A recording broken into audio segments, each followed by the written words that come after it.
నమస్కారం అనుష వినేత్ గారు. నమస్తే.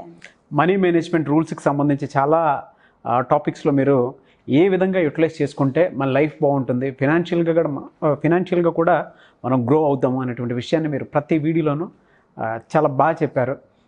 ఈవెన్ ఆడియన్స్ కూడా అదేవిధంగా తీసుకున్నారు. కొంతమంది అయితే నోట్స్లో రాసుకుంటున్నారు వాటిని, ఆ రూల్స్ ఏ విధంగా ఉండాలి. అండ్ మీరు చెప్పినటువంటి కొన్ని ఎర్లీ మార్నింగ్ లేచినప్పటి నుంచి ఈవినింగ్ వరకు ఏవి అవాయిడ్ చేయాలి, ఏవి మనం దేనికి ఎక్కువ టైం ఇవ్వాలి అనేటువంటి వీడియోస్ కూడా చేశారు. వాటికి కూడా చాలా మంచి రెస్పాన్స్ వచ్చింది. అండ్ ఇప్పటికీ కొన్ని బిజినెస్కి మీరే అసోసియేట్గా ఉండి సో వాళ్ళతోటి ముందుకు వెళ్తూ ఉన్నారు, చాలామందికి హెల్ప్ చేస్తున్నారు అదేవిధంగా. అండ్ వాళ్ళ బిజినెస్కి సంబంధించి ఎక్కడైతే మిడిల్లో ఆగిపోయి ఉన్నారో ఆ గ్రోత్కి మీ సపోర్ట్ కూడా ఇస్తున్నారు, వాళ్ళ బిజినెస్ని కూడా కొంత ప్రమోట్ చేస్తున్నారు. Great and thank you so much. ఈ వీడియోలో మనీ మేనేజ్మెంట్ రూల్స్ ఏం చెప్తారండి? సో ఈరోజు మీకు కొన్ని రియలిస్టిక్ ఫ్యాక్ట్సే చెప్తాను నాగరాజు గారు. అండ్ కొన్ని డిఫరెంట్, మనం ఇంతకుముందు స్కిల్స్ గురించి చెప్పుకున్నాము అన్నీ చెప్పాం కదా. సో ఈరోజు కూడా కొంచెం మీకు యూనిక్గా చెప్తాను. Okay okay. Most of the time చెప్పబోయే ముందర మీకు ఒక చిన్న ఇన్సిడెంట్ చెప్తాను. నిజం జరిగింది. మన స్వామి వివేకానంద గారు ఉంటారు కదా. అవును. స్వామి వివేకానంద అమెరికా వెళ్ళే ముందర గురువుగారి దగ్గర ఆశీస్సులు తీసుకుందాము అని చెప్పి రామకృష్ణ పరమహంస ఇంటికి వెళ్తాడు. అక్కడ ఆయన చనిపోతాడు అన్నట్టు. సో వాళ్ళ భార్య ఉంటుంది, గురువు ఉండడు అన్నట్టు. బట్ అక్కడున్న పట్టానికి దండం పెట్టుకోవడం, ఆవిడతో ఉంటుంది కదా శారదాంబతోటి, అమ్మ ఇలా నేను వెళ్తున్నాను అమెరికాకి అని చెప్పి మీకు ఆశీర్వాదాలు కావాలంటే, సరే బాబు అక్కడ ఒక కత్తి ఉంది, ఆ కత్తి నాకు ఇవ్వు, నేను కూరగాయలు కోసుకోవాలి అని అంటుంది అన్నట్టు. సో ఆ కత్తి తీసుకొని ఇస్తే ఆవిడ కూరగాయలు కోసుకుంటుంది. అతనికి అర్థం కాదు, ఏంటమ్మా మీరు నాకు పెట్టిన పరీక్ష అని అంటాడు. అంటే ఆవిడ చెప్తుంది, నువ్వు ఎందుకు వెళ్తున్నావు అమెరికాకి అని అంటుంది. అంటే నేను ధర్మం గురించి బోధించడానికి, మన యొక్క సంస్కృతి గురించి బోధించడానికి అని చెప్తాడు అన్నట్టు. అప్పుడు అంటది ఆవిడ, కరెక్టే నాయన, నువ్వు మంచి పని చేయడానికి వెళ్తున్నావు అని నాకు అర్థమైపోయింది అని అంటుంది. ఎలా అర్థమై ఉంటుంది? జనరల్గా చిన్న గెస్ ఎలా అనిపించి ఉంటుంది మీకు, మీరు చెప్పండి. అతను తీసుకొచ్చిన, అంటే ఇది ఎందుకు ఏంటి అని అడగకుండా కత్తి తీసుకొచ్చి ఇచ్చిన విధానం అనుకుంటున్నాను నేను. కరెక్టే. ఆ విధానం ఎలా ఉంటుందంటే, యూజువల్గా ఎవరైనా కత్తి ఇచ్చేటప్పుడు పిడి పట్టుకొని కత్తి ఇస్తారు. అవును. బట్ ఏదైతే ఉంటుందో ఆ షార్ప్ ఆబ్జెక్ట్ ఉంటుంది కదా, కత్తిని తను పట్టుకొని పిడి తనకిస్తాడు అన్నట్టు. అప్పుడే నాకు అర్థమైంది, ధర్మం గురించి బోధించడానికి నీకు పూర్తి అర్హత ఉందని. అర్థమైందా? ఆవిడ ఎనాలిసిస్ చేసుకుంది అన్నట్టు. ఇతను అంటే ఇంకొకళ్ళకి treatment, the way he is behaving అనేది తన బిహేవియరల్ స్కిల్స్లో తను తెలుసుకుంది, బాడీ లాంగ్వేజ్లో తను తెలుసుకుంది అన్నట్టు. అంటే బాడీ లాంగ్వేజ్కి కూడా అంత పవర్ ఉంటుంది. మనకు మోస్ట్ ఆఫ్ ద టైం అంటే అదే బాగా కమ్యూనికేట్ చేస్తుంది, అది కమ్యూనికేట్ చేస్తుంది, అది చాలా కమ్యూనికేట్ చేస్తుంది నాగరాజు గారు. ఈరోజు కొన్ని రియల్ ఫ్యాక్ట్స్ చెప్తానని అందుకే అన్నా మీకు తోటి. యూజువల్గా నేను ఒక దగ్గర వర్క్ చేసేటప్పుడు కొంత స్టూడెంట్స్ యాటిట్యూడ్ ప్రాబ్లం ఉన్న పిల్లలకు కానీ కౌన్సిలింగ్ కానీ ఏదైనా మనము వాళ్ళకి ఏదైనా కానీ ఇన్ఫ్లుయెన్స్ చేయొచ్చు, వాళ్ళ బిహేవియరల్ కౌన్సిలింగ్ కానీ మార్చాలి అని అంటారు కదా. సో నేను ఒక ఆర్గనైజేషన్, ఒక స్కూల్లో వర్క్ చేసినప్పుడు కూడా విపరీతమైన యాటిట్యూడ్ ప్రాబ్లం ఉన్న క్లాస్ని నాకు ఇచ్చారు.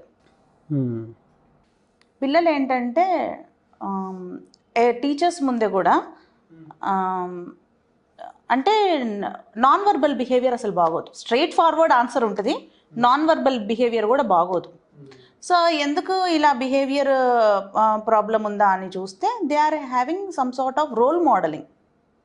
టీచర్స్ ఎవరైతే ఉంటారో, అంటే నేను ఎవరిని అనట్లేదు, పేరెంట్స్ కానీ టీచర్స్ కానీ ఇన్ఫ్లుయెన్స్ ఉంటుంది అన్నట్టు పిల్లలకి. సో వాళ్ళకి ఇది కరెక్ట్ అని చెప్పడం కన్నా కూడా మనము చేంజ్ చేసుకుంటే మన బిహేవియర్, అది చూసి వాళ్ళు నేర్చుకుంటారన్నట్టు. సో వాళ్ళు అంటే ఎందుకు చెప్తున్నానంటే, ఆ ఇయర్లో నేను చూసింది ఏంటంటే, నేను అంటే యూజువల్లీ టీచర్స్కి కానీ ఏదన్నా అంటే బిహేవియరల్ చేంజ్ అనేది మనలో వస్తే, టాకింగ్ హార్ష్గా నువ్వు మాట్లాడితే అవతల నుంచి హార్ష్గానే వస్తుంది ఆన్సర్.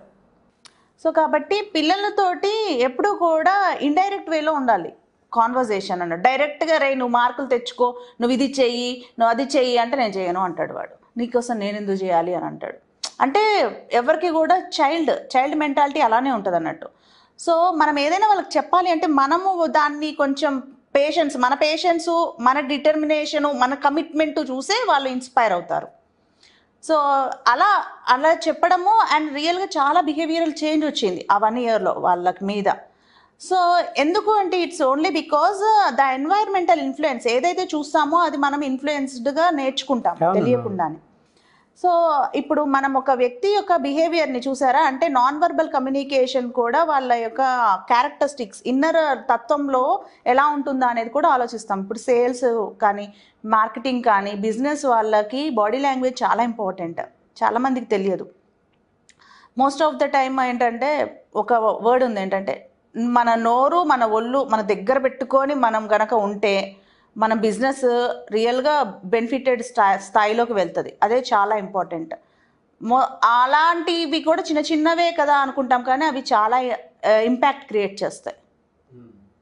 సో మన యాటిట్యూడు, మన బిహేవియరు, మన వర్క్ పట్ల ఉన్న కమిట్మెంట్, మన డెడికేషన్ మీకు ఈజీగా గుర్తుండాలని A for attitude, B for behaviour, C for commitment and D for dedication. Okay. So మనం ఏంటి ఇందులో నో వన్ ఈజ్ సుపీరియర్ అండి, ఎవ్వరు కూడా కాదు. ఈవెన్ మనకి కూడా కొంత డెడికేషన్లో ప్రాబ్లం ఉండొచ్చు. సో కాబట్టి దానికి ఒక పర్సంటేజ్ వేసుకోండి మీరే, ఎలా ఉంది ఏంటి మీ బిహేవియరల్లో చేంజెస్ కానీ మీ యొక్క కమిట్మెంట్ మీ వర్క్ పట్ల కానీ మీ డెడికేషనే కానీ ఆలోచించుకోండి. డెఫినెట్లీ మనకే తెలుస్తుంది మన ఏం చేంజెస్ చేసుకోవాలి అని. సో ఆ బేస్డ్ ఈరోజు మీకు కాంపౌండ్ ఎఫెక్ట్ గురించి చెప్తాను. ఓకే. కాంపౌండ్ ఎఫెక్ట్ అంటే ఏం లేదండి, చిన్న చిన్న smart choices plus smart work is equal to radical difference. Okay, మనం తీసుకునే ఒక చాయిసెస్, మనం పెట్టే సమయం పెద్ద మార్పుని క్రియేట్ చేస్తుంది. మనం ఏదైనా కానీ బిజినెస్ స్టార్ట్ చేయాలంటే ఫస్ట్ మన ప్లానింగ్ ఏంటి, మన ప్లానింగ్ అనగానే ఇంకా అందులో చాలా ఉంటుంది. అంటే నేను ఒకటి ఇది అనుకుంటున్నాను ఇది చేసేస్తాను అనుకోవడం వేరు, దానికోసం ఏం కావాలి, ఏ ఐటమ్స్ కావాలి, ఎంతమంది పీపుల్ కావాలి, ఎంత మనీ కావాలి, అంత ఎఫర్ట్ చేయగలుగుతానా, ఎంత ఇయర్ టైం పడుతుంది, ఇది ఎలా రీచ్ అవుతుంది ఆడియన్స్ పాయింట్ ఆఫ్ వ్యూలో, ఇంత అనాలిసిస్, ఎంత అనలిటికల్ వర్క్ అనేది జరగాలన్నట్టు. ఆ చిన్న చిన్న స్మార్ట్ చాయిసెస్ మనం ఏదైతే చేసుకొని టైం ఇస్తామో అదే ఒక పెద్ద మార్పు తెస్తుంది అన్నట్టు కొన్ని సంవత్సరాల తర్వాత. అంతేనా కాదా? అవునండి. ఏదైనా చిన్నగా మొదలుపెట్టిందే ప్రతి స్టార్టప్ కూడా, ఇండియాలో స్టార్టప్స్ ఎక్కువైపోయాయి. ఓన్లీ కంపారిటివ్లీ చూసుకుంటే కనుక అందులో 5% సక్సెస్ అవుతున్నాయి. అంటే ఆలోచించండి, స్టార్టప్స్ అందరూ పెడుతున్నారు, 5% సక్సెస్ అవుతున్నారు అంటే it's only because of that మన ప్రణాళిక ఏదైతే ఉంటుందో ఆ కాంపౌండ్ ఎఫెక్ట్ అనేది స్టార్టింగ్ నుంచి ఎండ్ వరకు రోజు చేసే పనులు నిరంతరం అదే టైంకి చేస్తూ ఉంటేనే ఎటువంటి మార్పులు లేకుండా దానికంటూ ఒక డిసిప్లిన్ వస్తుంది. మన బిజినెస్కి కూడా డిసిప్లిన్ కావాలి, మన వర్క్కి ఒక డిసిప్లిన్ కావాలి, మనకి ఒక డిసిప్లిన్ కావాలి. సో అవన్నీ ఒక డిసిప్లిన్ వేలో వెళ్తేనే మనకి ఒక టైంలో ఒక ఫ్రూట్ అనేది రావడం జరుగుతుంది. ఆ ఫ్రూటే మనకి సక్సెస్. చాలా మంచి విషయాలండి. నిజంగా మన బాడీ లాంగ్వేజ్ మనకు తెలియకుండానే చాలా కమ్యూనికేట్ చేస్తుంది. దాని నుంచే మన బిహేవియర్తో పాటు గ్రోత్ కూడా తెలుస్తుంది. మీరు చెప్పినటువంటి విషయాల్లో చాలా నేర్చుకోవాలి అండ్ చాలా తెలుసుకుని ఉన్నాయి. హెల్త్ కానీ, వెల్త్ కానీ, లేదంటే కమిట్మెంట్ కానీ ఏ విధంగా ఉంటుందనంటే వీడియోలో కొన్ని పాయింట్స్ చూసినా సరే నేర్చుకోవచ్చు. Thank you so much Anusha Vinayat గారు. అయితే చాలామంది క్లాసెస్ అడుగుతున్నారు, క్లాసెస్ ఎప్పుడెప్పుడు ఎక్కడెక్కడ ఏ విధంగా ఉండే అవకాశం ఉంటుందంట? మనం ఎవ్రీ మంత్ ఒకటి హైదరాబాద్లో ఆఫ్లైన్ క్లాస్ కండక్ట్ చేస్తున్నాము. సో రెగ్యులర్గా మన ఆన్లైన్ క్లాసెస్ అనేవి జరుగుతున్నాయి, 1-to-1 సెషన్స్. ఎవరికైనా కానీ పర్సనల్గా కూడా మనకి వాళ్ళు ఏదైనా కానీ బిజినెస్లో కానీ ఈవెన్ వర్క్ ప్లేస్లో కానీ ఎటువంటి ప్రాబ్లమ్స్ కాన్సిక్వెన్సెస్లో ఉన్నా కానీ మనం వాళ్ళకి కౌన్సిలింగ్ లాగా అండ్ వాళ్ళకి 1-to-1 సెషన్స్ కండక్ట్ చేయడం జరుగుతుంది. డిఫరెంట్ టాపిక్స్ చెప్పడం జరుగుతుంది మన క్లాసెస్లో. సో ఎవ్రీ మంత్ కండక్ట్ చేస్తున్నాము. ఇంకా కూడా కొన్ని కంపెనీస్కి మనమే టైఅప్ అయ్యి అసోసియేట్ అయ్యి కూడా కూడా వర్క్ చేస్తున్నాము, మెంటరింగ్ చేస్తున్నాము, మన ఏవైతే ఉంటాయో ట్రైనింగ్ సెషన్స్ ప్లాన్ చేసి వాళ్ళకి ఇస్తున్నాము. సో ఇలా డిఫరెంట్ ఆస్పెక్ట్స్లో మన ప్రోగ్రామ్స్ అనేవి జరుగుతున్నాయి. Great, thank you so much అండి. Thank you.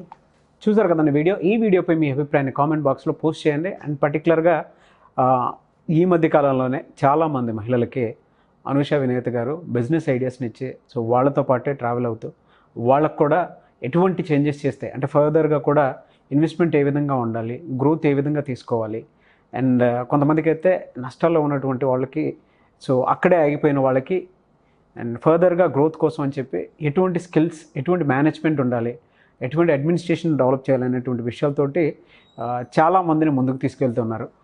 అయితే సో మీకు కనుక పర్టికులర్గా మీ బిజినెస్ డెవలప్ అవ్వాలనుకున్నా, లేదంటే మనీకి సంబంధించినటువంటి ఎటువంటి స్కిల్స్ కావాలనుకున్నా కూడా, లేదా కొత్త బిజినెస్ ఐడియాస్ తోటి ముందుకు వెళ్ళాలనుకున్నా, సొంత కాళ్ళపై నిలబడాలనుకున్నా, and online offline classes, workshops Anusha Vinayat గారు కండక్ట్ చేస్తారు. సో వాటిలో మీరు పాల్గొనాలనుకున్నా కూడా స్క్రీన్ మీద కనిపిస్తున్న నెంబర్కి మీరు వెంటనే సంప్రదించండి.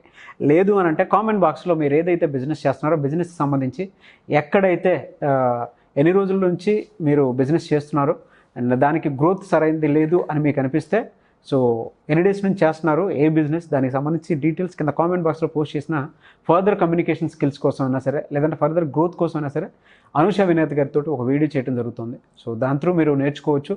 ఈ వీడియోని లైక్ చేయండి, షేర్ మాత్రం తప్పకుండా చేయండి. అండ్ ఇలాంటి మరిన్ని వీడియోస్ కోసం మా ఛానల్ ఫాలో అవ్వండి. Thank you.